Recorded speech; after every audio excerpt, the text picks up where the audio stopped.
So I really can see the logic why Senate is delaying this matter. Because the primary responsibility of Senate and Congress is to work hard, work double time, regardless of schedule.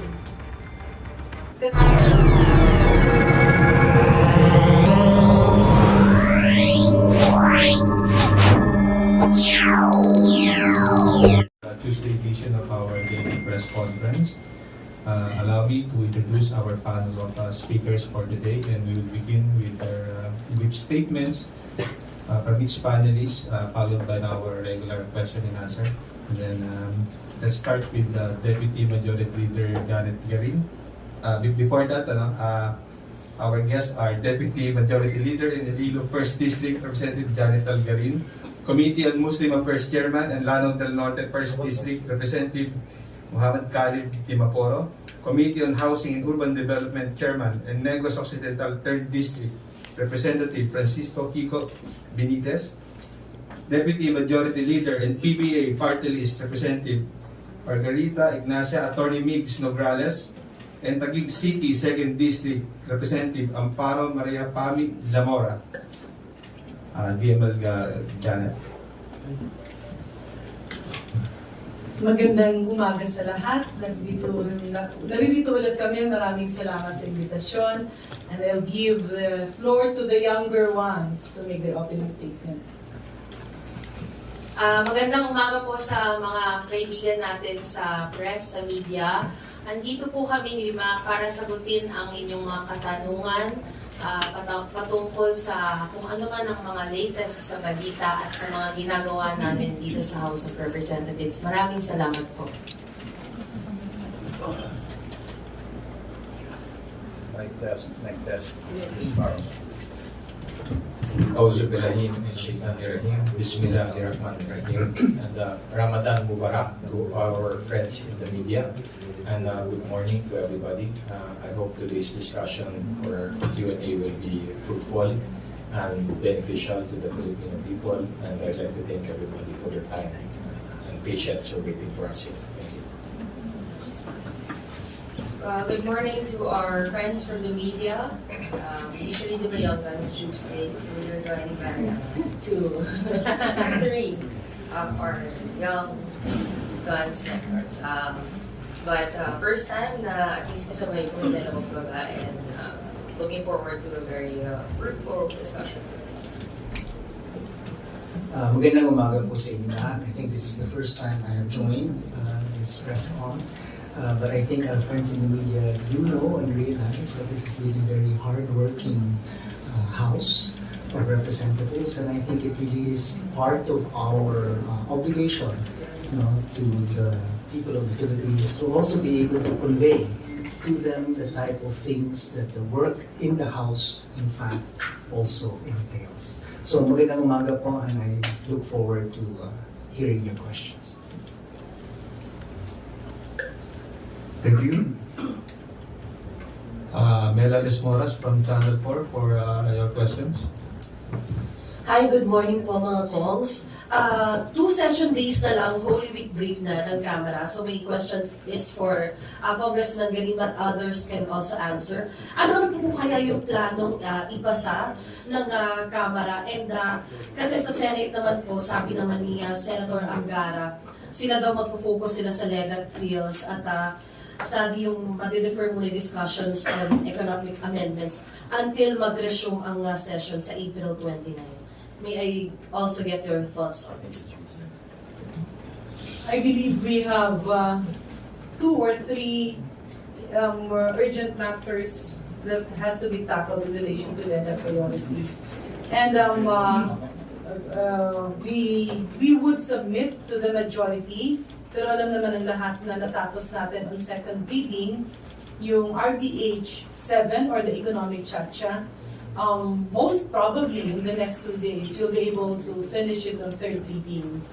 And well, I do respect the Senate na ipapagpaliban muna yung Econ Chacha, unahin yung LEDA. This brings us to the issue of ano ba ang priority? Kasi sa pananaw ng Kongreso, priority lahat ng LEDA plus the Econ Chacha. Kasi bawat araw, bawat minuto, bawat buwan, at magiging taon yan at aabutan na ng eleksyon, that we are going to delay economic chacha. Lalo natin, pinapabagal ang paundan ng Pilipinas. So, I still have hope in the Senate na alam ko naman mga hardworking naman silang lahat. Magdo-double time sila na unahin talaga yung napaka-importante panukalang batas na ito. Dahil hindi ito para sa aming mga politiko. This is a very important step that we need to take boldly as a legacy to our children's children.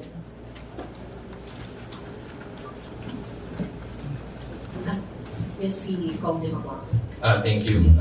And that's a nice question because it brings into focus the urgency of RBH 6 and 7 and the remaining LETEP bills. Here in the House of Representatives, we've completed 57 of the LETEP measures. In the Senate, I think we still have 33 for them to tackle of the 57 that we've completed and passed on third reading.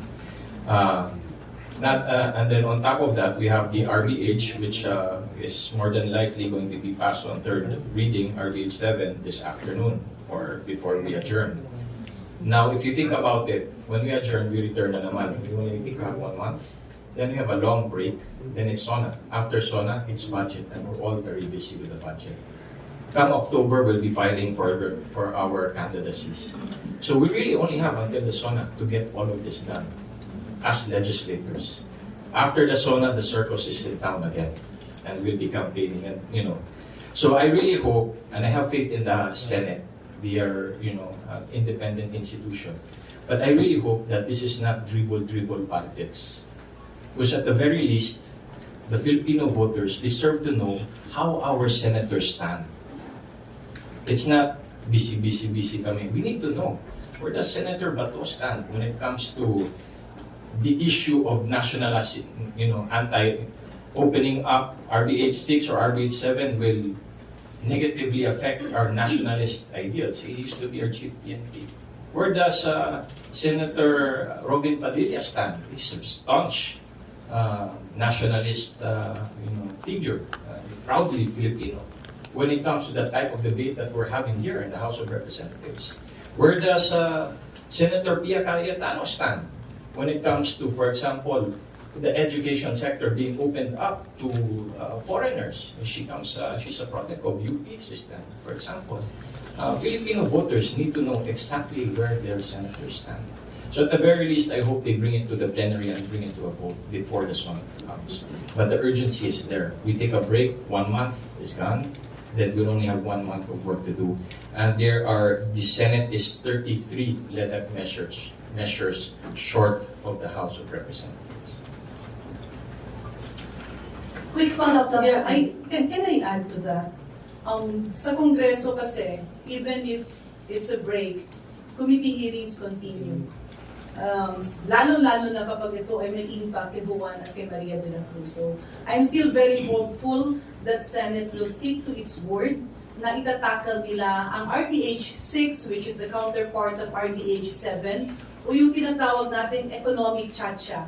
Ang batas na magbibigay ng flexibility sa dekahon nating konstitusyon para magkaroon ng daan na umakto agad-agad ang Kongreso at Senado sa bawat problema ng taong bayan. Uulitin natin, ang panukalang batas na ito is all about flexibility. Nakakahon tayo ngayon, hindi ka makagalaw. Parang kumbaga wala pang cellphone sa panahon na ginawa yun, wala pang data, wala pang IT, marami ang wala dati na yun ang naging basehan ng batas natin. We are very restricted, nakakahon tayo, hindi siya flexible. And if we fail to give that flexibility, at ulitin natin hindi ibig sabihin na kapag ipinasang economic chacha, agad-agad magbabago ito. Dadaan ito ng plebisito kung saan ang taong bayan ang maghuhusga. Kapag ito ay naaprubaran ng mayorya ng Pilipino sa pamamagitan ng plebisito, Congress and Senate will now take it one by one, providing a stepping stone. Kunyari, pag-usapan natin yung edukasyon, may eksperto tayo dito, pag-usapan natin yung public utilities, pag-usapan natin yung logistics, transport sector, isa-isa yang itatakal ng Senado at ng Kongreso sa paraan ng legislation. So hindi totoo na mawawalan ng kamay ang gobyerno dito. So now we go back. Is it an urgent matter? Is it a need? Klarong-klaro naman po na talagang kailangan ito ng taong bayan. Kasi habang pinapatagal natin na ipasa ang RDH 6, ay lalo natin sinasabing magtiis ang mga Pilipino sa mahal ng bilihin. Bakit ito nagiging mahal? Dahil hindi tayo nagpapapasok ng logistics sa Pilipinas. At ano ang impact nito? Lahat ng bagay-bagay na galing sa ibang bansa, na raw material ng ating pangangailangan, or finished product na kailangan natin, pagkain man ito, bahay man ito, damit man ito, sa araw-araw natin pangangailangan, ang pag-ikot niya sa Pilipinas is triple the cost. Kaya handed down yan. Ito yung isang pangunahing tinutugunan ng Chacha, ng economic Chacha. Buksan ang Pilipinas, tanggalin ang dekahon, make it flexible. Flexible for what? Para kapag may problema, action agad ang gobyerno. So I really can see the logic why Senate is delaying this matter. Because the primary responsibility of Senate and Congress is to work hard, work double time, regardless of schedule. Kasi utang natin sa taong bayan ang ating obligasyon. Can I also just clarify my statement earlier? When I said that there's a sense of urgency, you have to also understand how both houses work. Dito sa Congress, the hard work is in the committee. And when it comes to plenary, most of the time it's fast. In the Senate, baliktad. The committee is supposed to be the faster one kasi actually normally it's a one-chairman committee. No? And then in the plenary, it's not like here where we're being regulated for time management purposes. In the Senate, as you know, as long as you want, debate, interpolate. So the question is, when will RDH 6 or 6 in the Senate reach the plenary level? And it's good that Representative Garin mentioned it. Senator Angara can work on it during the break. And what we hope to see is that the Senate is tackling it in the plenary before the next one. Otherwise, it will be too late. Are there any comments from other